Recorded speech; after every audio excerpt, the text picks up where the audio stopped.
Salut à tous les amis. Donc ce soir en nocturne, un commentaire sur une installation d'un abonné qui a fait sa propre installation pour assurer les fonctionnements de base de sa maison. Et donc il s'agit de Daniel en Belgique. Donc il m'a donné le détail de son installation, il nous a donné également des photos, ce qui est très sympa de sa part. Ensuite son vécu, et je vais corriger une photo en direct si je peux, je vois le correcteur d'orthographe, c'est bien pratique. Donc il nous a donné le détail de son installation et en gros il nous a expliqué comment ça fonctionnait et comment il vivait le truc. Et puis ensuite il nous a dit qu'il allait passer au cran supérieur. Alors, et son installation, on va la regarder, on va dire, j'ai récupéré le schéma que j'avais utilisé ce matin pour faire la première vidéo. On va la regarder dans le détail. Donc l'installation qu'il a faite est composée d'un seul panneau solaire, donc c'est pas exactement son installation, mais c'est le schéma de principe. Alors d'un panneau solaire, d'un régulateur de charge.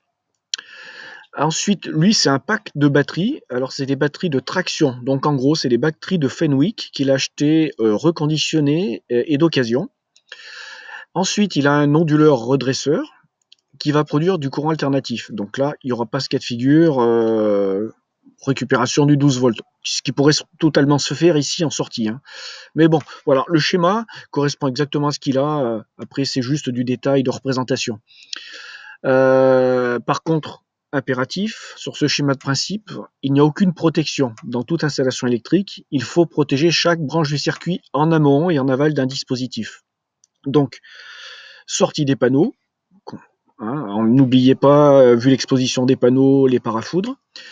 Sur le circuit des batteries, sur la jonction, enfin on va dire l'entrée de l'onduleur, donc qui sera la sortie du régulateur, onduleur et celui qui va fournir 220 volts à partir du 12 volts, et ensuite en sortie d'onduleur. Alors en sortie d'onduleur, n'oubliez pas, si c'est du courant qui va être destiné à fournir du 220 volts, il faudra équiper donc tout cela d'une prise de terre, et ensuite mettre un dispositif disjoncteur ou interrupteur différentiel pour vous protéger contre les courants de fuite à la masse.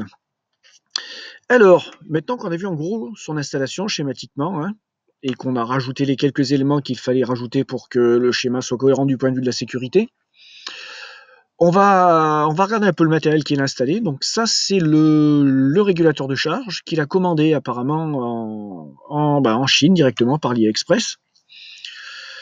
Voilà, donc les entrées panneaux solaires, la rentrée et la sortie, enfin je dirais plutôt l'entrée et sortie batterie, puisque ça va faire du bidirectionnel.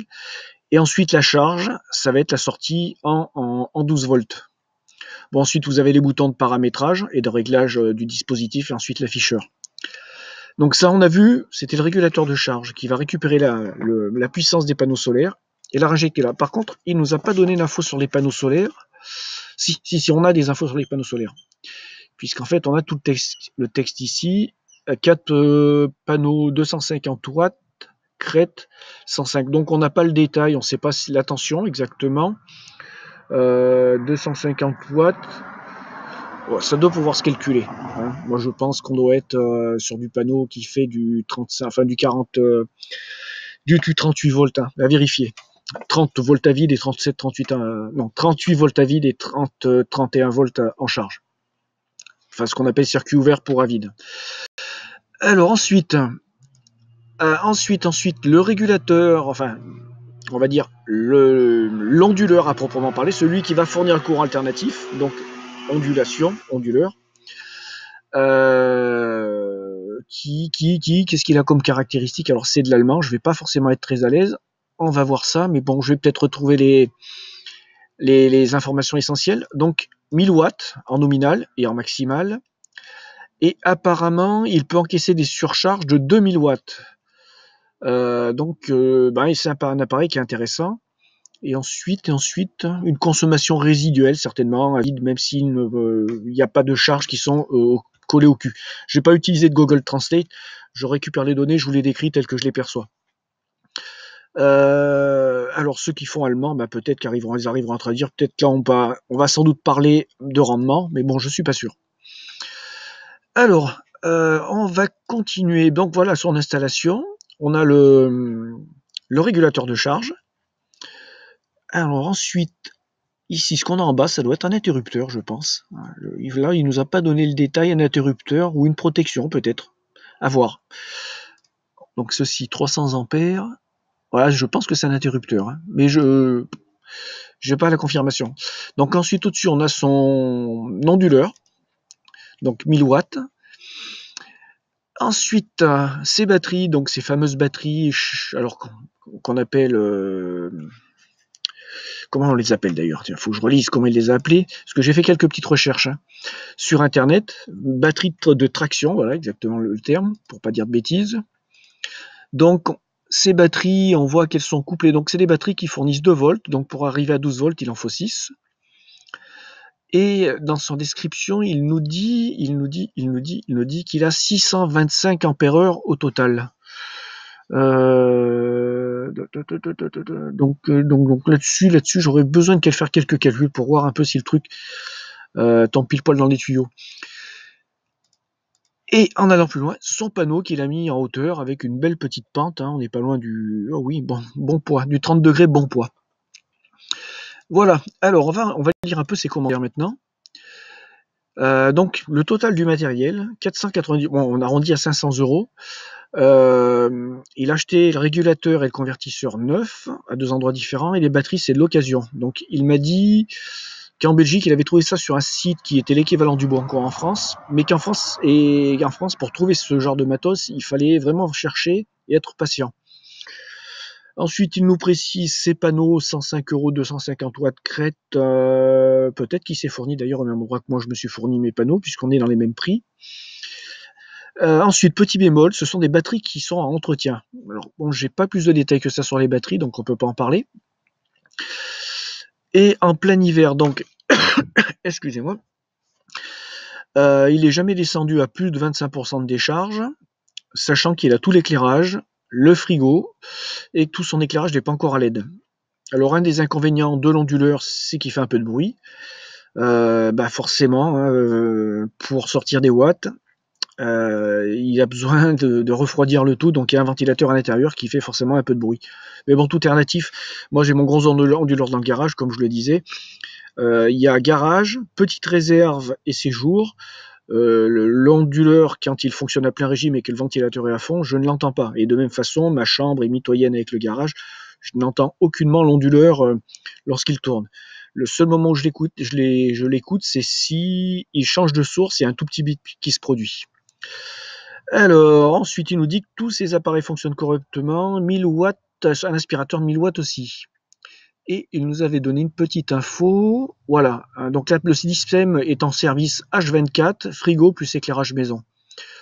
Voilà, bon, le texte, vous pourrez le lire. Je vous le laisserai pas en lien. Donc, suite à cette vidéo, je vais vous mettre les liens pour le matériel dont il nous a donné les informations concrètes. Et puis, déjà, je tiens à remercier Daniel parce qu'en fait, c'est une super installation. C'est quelque chose qui n'est pas livré, on va dire, en kit, qui n'est pas installé par quelqu'un d'autre. C'est quelque chose qu'il a conçu lui-même en faisant ses petites recherches, même ses grandes recherches, et qu'il a expérimenté. Et là, on est vraiment sur un cas de figure d'une installation autonome et minimaliste. Voilà, ceux qui sont des adeptes un peu de ce que je disais, le survivalisme, pourraient tout à fait trouver leur compte avec ce dispositif. Bon, sur ce, j'espère que cette petite vidéo avec son contenu vous aura intéressé. Moi, je tiens à remercier Daniel. J'espère que plein de gens vont nous envoyer des informations concrètes de ce style pour qu'on puisse un peu montrer plein d'exemples différents et puis que chaque personne puisse s'inspirer, faire des expérimentations, les valider, et qu'on puisse trouver plein de solutions différentes pour répondre aux cas particuliers. Parce que chaque maison est un cas particulier. Voilà, donc je vous encourage, partagez ces vidéos avec les liens, les informations, et puis partagez vos informations quand vous avez fait des expérimentations, et que tout ça est fonctionnel. Si c'est du truc de laboratoire, ça peut être intéressant d'avoir des informations, mais ce que je recherche, c'est des solutions que les gens peuvent prendre telles quelles, et se les approprier et les mettre en service facilement parce qu'ils vont avoir toutes les infos et que le matériel fonctionne et que le dispositif a été approuvé et éprouvé par l'utilisateur lui-même. Voilà, donc c'est vraiment le but du jeu, c'est d'arriver à faire en sorte que les gens aient du concret. Sur ce, je vous laisse maintenant, place au téléchargement sur la chaîne YouTube et puis pour mettre toutes les informations sur cette vidéo super intéressante. Allez, à très bientôt.